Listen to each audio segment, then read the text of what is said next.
3 piece fish fry ভেটকি মাছের কোথাকার, চাকদা গঙ্গার। বাটার নান এরকম তুলতুলে নরম নরম বাটার নান, তুলতুলে একদম মুখে দিলে গলে যাবে, কারণ হচ্ছে এতটাই বাটার দেওয়া হয়। তারপরে থাকছে নতুন কনসেপ্ট এখন তপনের, বাটার চিকেন মাটির হাঁড়িতে, দেখেছেন? রোস্টেড চিকেন বাটার মাটির হাঁড়িতে, এটাও খাওয়ার, বাটার নানটাও খাওয়ার, বাটার চিকেন। তারপরে একটা দেখাচ্ছি,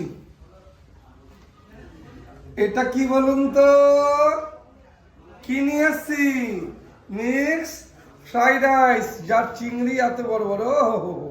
দেখুন চিংড়ি মাছগুলো বন্ধুরা, যে 3 জনের আনলিমিটেড খাবার বলেছি, বিরিয়ানির রাইস, সালাড, চাটনি, আলু, যত সময় খাবে তত সময় দেবো। 1550 টাকায়, নিউ ইয়ার উপলক্ষে 1550 টাকায়।